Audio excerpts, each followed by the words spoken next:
Well, hello there, and welcome to this lesson on transport system in humans. So in the last lesson, we looked at the human circulatory system. We saw that it's made out of the heart, the blood vessels, and blood. And we also took a closer look at blood, so the components of blood, as well as the structure and the function of the different components. Now in this lesson, we're going to turn our attention to blood vessels. We're going to ask ourselves, what are the different kinds of blood vessels found in the body, and how is blood circulated around the body? How does it flow around the body? Now let's start off by talking about something that should be familiar to everyone, and that's bleeding. I'm sure that every one of you has bled before, right? You play soccer, fall down, or you cut yourself by accident, and then you bleed. Blood flows out from your wound. But have you ever thought, why do we bleed? Now, some of you might say, yeah, we bleed because our skin gets damaged. However, I want to challenge you to think about it. Are there cases where your skin gets damaged, but there's actually no bleeding? And you've probably got those kind of really surface sort of injuries before, so you just kind of scratch the surface of your skin. There's a bit of skin damage, but there's no bleeding. So why do we bleed? Well, the deeper reason, more accurate reason, is that we've actually damaged our blood vessels. We bleed when our blood vessels get damaged, and so the blood flows out from those blood vessels and we see it coming out as bleeding. Now, scientists have recognized several types of bleeding, right? There's the slow sort of bleeding, and then, slightly faster, steady kind of flow. And then there's the worst kind, which is called spurting, pulsating flow, where the blood is bright red in color. Now, these three different types of bleeding exist, mainly because we have three different types of blood vessels. And that's your arteries, veins, and capillaries. And depending on which type of blood vessel you damage, then you get a different sort of bleeding. So the first thing for us to learn is that in the human circulatory system, blood flows inside blood vessels. And that there are three different types of blood vessels: arteries, veins, and capillaries. So it's important to know these three types of blood vessels as a start. Now, some of you might already be familiar with arteries and veins and capillaries. So I want to ask the question, what do you think is the main difference between arteries and veins? So pause the video and think about this for some time.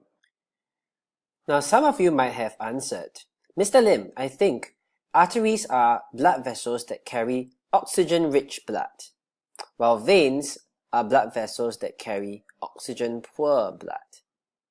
Now, this here is a common misconception, which means it's a common misunderstanding, right? Which means it's not right.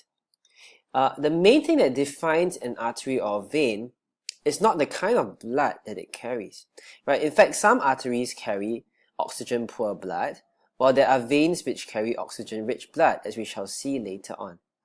So the main thing that defines an artery or vein is actually the direction of blood flow. Now, what do I mean by that? So what I mean is that arteries are blood vessels that carry blood away from the heart, while veins are blood vessels that carry blood toward the heart. So imagine that this picture I draw here, this is a heart. If there is a blood vessel that carries blood away from the heart, it doesn't matter what kind of blood, oxygen-rich or oxygen-poor, is inside that blood vessel. As long as the blood vessel is carrying blood away from the heart, it's called an artery. And I like to remember it easily because artery starts with A and away also starts with A. So arteries carry blood away. But if that blood vessel is carrying blood towards the heart, as long as the blood vessel is carrying blood that's moving towards the heart, then we call it a vein. Alright, so whether it's an artery or vein depends on the direction of the blood flowing inside. So what is a capillary then? Whereas we shall see in the next picture, capillaries are blood vessels that connect arteries to veins. And very importantly, they are also where substances are exchanged between blood and tissue cells. Right, so they are the place where substances will leave the blood and move into the tissue, the body cells in the body. Okay, so here's a diagram to apply what we have just learned in words. So here is the heart, right? And the heart is the muscular pump that pumps blood around. So the heart would pump blood into a blood vessel here. And in this blood vessel here, the blood is moving away from the heart. So this blood vessel here, we'll call it an artery. So the heart pumps blood into arteries. And these arteries, they will branch and branch out eventually to form capillaries. So over here, these very small blood vessels, these are called capillaries. And it is at the capillaries where substances are exchanged with tissue cells, meaning that here's the blood's found in the capillaries, and next to the capillaries you might have different kinds of cells, like the muscle cells of your legs, right? So it is in the capillaries where there can be exchange of substances between the muscle cells and the blood inside the capillaries. We shall see more of this later on. So after the capillaries are all very small. They'll all join back to form veins, and the veins will carry blood back to the heart. So the blood that flows inside the veins is going toward the heart, right? So the blood is moving back toward the heart. So just a quick check. True or false? Blood flows straight from the arteries into veins. Now the answer is false, right? Because it goes from arteries and then it branches out, right? Arteries branch out into your capillaries, and then the capillaries will then join back to the veins. Okay, for the last part of this video, we're going to take a look at how the heart is connected to the lungs and to the rest of the body. So here's our problem.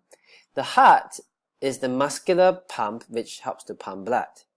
The lungs are where oxygen comes into the body. So there's lots of oxygen in the lungs. And the rest of the body needs that oxygen from the lungs. So how is the heart, lungs, and the rest of the body connected? How are they connected? How are they joined up so that the oxygen from the lungs can reach the rest of the body? So here's a diagram showing how the heart, lungs, and body are all connected together. So the first thing to say is that the heart pumps blood into two circuits, the pulmonary circuit and the systemic circuit. Let's take a look at the pulmonary circuit first. Now in the pulmonary circuit, what's happening is that the heart pumps blood to the lungs. And the blood that's being pumped to the lungs is deoxygenated. It's oxygen poor. So that blood picks up oxygen in the lungs, and then now the blood is oxygenated. Okay, this is represented by this red line here. The oxygenated blood is brought back to the heart. So that's the pulmonary circuit between the heart and lungs. Now in the systemic circuit is between the heart and the rest of the body. So what happens is that the heart will pump out oxygenated blood, oxygen-rich blood to the body, right? The body gets the oxygen that it needs, and then now the blood is no longer oxygen-rich, it becomes deoxygenated, and that deoxygenated blood is carried back to the heart so that it can go to the lungs again to get oxygen, then come back to the heart, then from the heart to the body, then from the body back to the heart, and so on. So this is how blood circulates around the body. It involves two circuits, the pulmonary circuit and the systemic circuit. So let's take a closer look first at the pulmonary circuit. And I'm going to introduce to you the names of two blood vessels, the pulmonary artery and the pulmonary vein. So let's take a look at the pulmonary artery first. Now the pulmonary artery is a blood vessel that carries deoxygenated blood from the heart to the lungs. And it's an artery because it's carrying blood away from the heart to the lungs. So the deoxygenated blood will move from the heart to the lungs through the pulmonary artery. And then here in the lungs, the blood, the pulmonary artery, right, will divide, will split up and form many capillaries.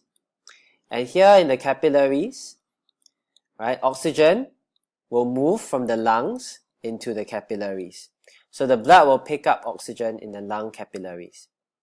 The capillaries will then all join back together to form the pulmonary vein. So the pulmonary vein is a blood vessel that carries the oxygenated blood from the lungs back to the heart. It's a vein because it's carrying blood towards the heart. So interestingly, right, the pulmonary vein is an example of a vein that carries oxygen-rich blood, while the pulmonary artery is an example of an artery that carries oxygen-poor blood.